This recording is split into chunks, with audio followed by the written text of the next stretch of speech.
ఎక్కడికి పోయారు బ్రిటిషర్స్? ఎక్కడికి పోయారు అధ్యక్ష గిట్లనే చేస్తే? ఏంటి అధ్యక్ష ఇది? అధ్యక్ష అందుకే నేనేమంటున్నా, మిత్రుడు ఇంకో మాట చెప్పిండు, మీరు వచ్చిన 11 నెలల్లో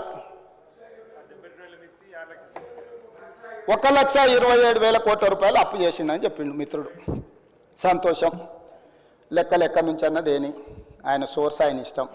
ఆయన సోర్స్ ఏందని నేను అడుగుతలేను. నేను ఆయన సోర్స్ ఏందని అడుగుతలేను. నేను వారికి అప్పచెప్పినప్పుడు ఒక్క నిమిషం ఓపిక పట్టురు. నిన్న రోజుల కొద్ది మీరు మాట్లాడిన ఒక్క మాట కూడా నేను మాట్లాడలే.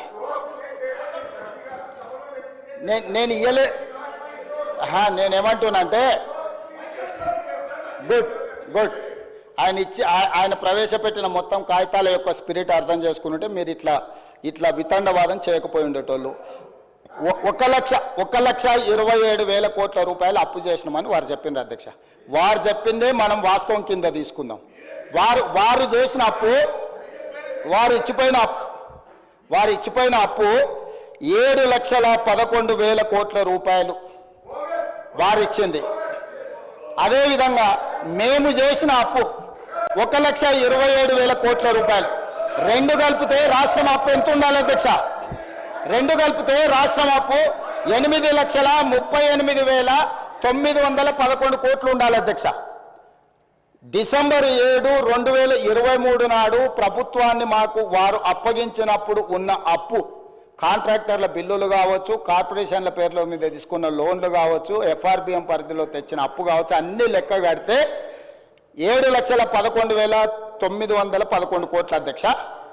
అదేవిధంగా మేము చేసిన అప్పు, హరీష్ రావు గారు మేము చేసినామని చెప్తున్న అప్పు 1,27,000 కోట్ల రూపాయలు. ఈ రెండు కూడితే 8,38,911 కోట్ల రూపాయలు అప్పు కావాలి అధ్యక్ష. అంతే కదా? మరి ఇవాళ రాష్ట్ర ప్రభుత్వం యొక్క అప్పు,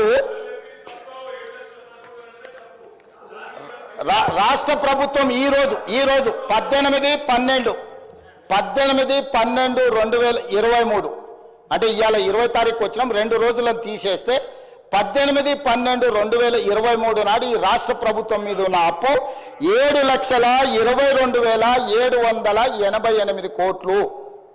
నేను అధికారికంగా ఈ సభలో లెక్క చెప్తున్నా. 18/12/2023 నాటికి తెలంగాణ రాష్ట్రంలో అన్ని 24 18/12/2024 అంటే 2 రోజుల క్రితం వరకు తెలంగాణ రాష్ట్రం మీద ఉన్న అప్పు 7,22,788 కోట్లు.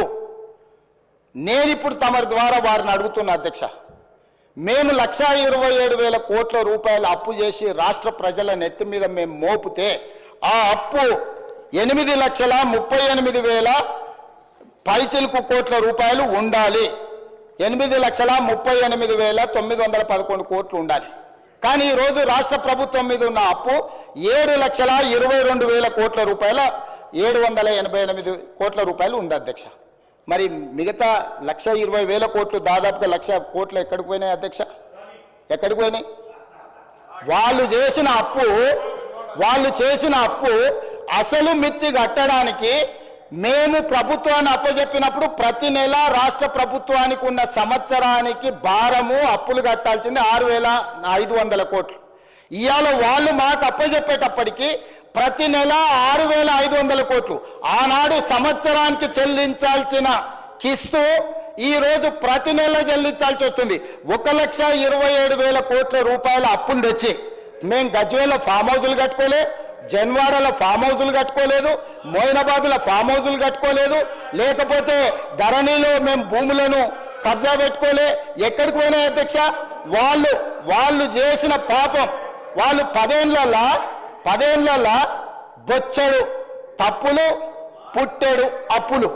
వాళ్ళు చేసిన తప్పులను సరిదిద్దడానికి, వాళ్ళు తెచ్చిపెట్టిన అప్పులను కట్టడానికి, అప్పులు కట్టడానికి మళ్ళీ అప్పులు చేయాల్సి వచ్చింది అధ్యక్ష. వాళ్ళు చేసిన అప్పులకు మిత్తిలు కట్టాలంటే మళ్ళీ బ్యాంకులో పోయి తేవాల్సి వచ్చింది అధ్యక్ష.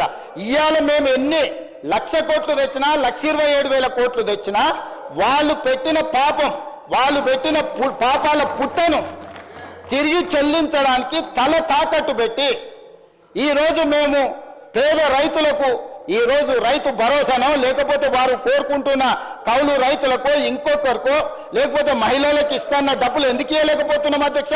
ఫీజు రియంబర్స్మెంట్ ఎందుకు సమయానికి ఇవ్వలేకపోతున్నాం? హాస్టళ్ల బిల్లులు ఎందుకు సమయానికి మేము కట్టలేకపోతున్నాం? ఎందుకు తులం బంగారము కళ్యాణ లక్ష్మి షాది ముబారక్లు ఇవ్వలేకపోతున్నాం? ఇవన్నిటికీ ఉన్న ఆదాయం మొత్తం, తెస్తున్న అప్పులు మొత్తం వాళ్ళు చేసిన పాపాలకు చెల్లించడానికే పోతుంది అధ్యక్ష. ఇదే 1,27,000 కోట్లు, ఇదే 1,27,000 కోట్లు నా దగ్గర ఉంటే వాళ్ళు చేసిన పాపాలకు, వాళ్ళ తప్పులకు, వాళ్ళ అప్పులకు చెల్లించే భారం నా మీద పడకపోయి ఉంటే ఈ 1,27,000 కోట్లతోని తెలంగాణ రాష్ట్రంలో అద్భుతాలు సృష్టించేటోని అధ్యక్ష. నేను ఏ రైతు కూడా అన్ని పండించిన పంటలకు గిట్టుబాటు ధర ఇచ్చి ఉండేటోని అధ్యక్ష. ఇవి ఉండుంటే ఏ పిల్లవాడికి కూడా ఫీజు రియంబర్స్మెంట్ ఒక్క రోజు కూడా బకాయి లేకుండా చెల్లించటోని అధ్యక్ష. ఏ ఆరోగ్యశ్రీ మన హాస్పిటళ్లకు అక్బరుద్దీన్ ఓవైసీ గారు పదే కలిసి ఆరోగ్యశ్రీ బిల్లులు చెల్లించండి, హాస్పిటల్ బతకలేకపోతున్నాయి, డాక్టర్లు జీతాలకు ఇయ్యలేకపోతున్నాం అని చెప్తుంటే అడక్క ముందే నెల అడ్వాన్స్ ఇచ్చి ఉండేటోని అధ్యక్ష. ఇవాళ ఈ రాష్ట్రంలో సంక్షేమ పథకాలు, అది రైతు భరోసా కావచ్చు, లేకపోతే రైతు రుణమాఫీ కావచ్చు, లేకపోతే ఫీజు రియంబర్స్మెంట్ కావచ్చు, ఆరోగ్యశ్రీ కావచ్చు, లేకపోతే పేద ప్రజలకు ఎన్నికల్లో ఇచ్చిన 6 గ్యారంటీలలో ఏదైనా ఒక గ్యారంటీ ఆలస్యమైందంటే ఆ పాపం ఈ పాపాత్ములదే అధ్యక్ష. ఈ పాపాల భైరవులు రాష్ట్రాన్ని అమ్మేసి, కోకపేట అమ్మిరి, ఔటర్ రింగ్ రోడ్ అమ్మిరి, హైదరాబాద్ భూములు అమ్మిరి, హైటెక్ సిటీ అమ్మేసిరి, ప్రతిదీ అమ్మేసింది అధ్యక్ష. వైన్ షాపులు లాస్ట్కు మన ఏమంటారు మన మన మన బలహీనతను కూడా 6 నెలల ముందుగానే అమ్మేసుకున్నారు అధ్యక్ష వైన్ షాప్ల పేర్ల మీద. ఒక్క వైన్ షాప్ ఇస్తామంటే 100 అప్లికేషన్లు తీసుకున్నారు, వాళ్ళ పైసలు కూడా వాపసు ఇవ్వలేదు అధ్యక్ష. పాప ఏదో వ్యాపారం అవుతుందని వారు 50 వేలు కడితే 1,000 కోట్ల రూపాయలు అవి కూడా కొల్లగొట్టి, అంటే వ్యసనాలు ఉన్న వాళ్ళను కొల్లగొట్టారు, వ్యాపారాలు చేసిన వాళ్ళని కొల్లగొట్టారు, 60 ఏళ్ళు మనం సృష్టించిన సంపదను కొల్లగొట్టారు, కాంట్రాక్టర్ల పేరు మీద కొల్లగొట్టారు, బ్యాంకుల పేరు మీద అధ్యక్ష. ఏమైనా అప్పు తెచ్చుకుంటే మిత్తి అనేది అడుక్కుంటాం మనం, మరే తక్కువ చేయబా మిత్తి ఎట్లా ఇట్లా అయితే అని. వాళ్ళు తెచ్చిన అప్పు ఎంత రేటుకు తెచ్చినరో తెలుసా అధ్యక్ష? 11.5%. ఉరి తీసినా తప్పు లేదు అధ్యక్ష. 11.5%. ఎక్కడైతే జైకా, వరల్డ్ బ్యాంక్, ప్రపంచంలో గొప్ప బ్యాంకులు కొన్ని ప్రాజెక్టులకు 2% నుంచి 4% మిత్తితో అప్పులు ఇచ్చేది ఉంటే 11.5%తో అప్పులు తేవడం వల్ల ఈరోజు వేలాది కోట్ల రూపాయలు మిత్తికే కట్టాల్సి వస్తుంది అధ్యక్ష. ఇంత ఆర్థిక నేరం ఇతర దేశాలలో పాల్పడి ఉంటే ఊరి తీసి ఉండేటోళ్ళు అధ్యక్ష. దుబాయ్ లాంటి దేశాలలో బజార్లో నించోబెట్టి రాళ్లతో కొట్టి చంపేటోళ్ళు అధ్యక్ష. ఇంత బాధ్యత లేకుండా 11.5%తో అప్పులు తెచ్చే వాళ్ళు ఈ దేశంలోనే ఎవరు లేరు అధ్యక్ష. నేను ఎందుకు ఢిల్లీకి పోయిన అధ్యక్ష 20 సార్లు 23 సార్లు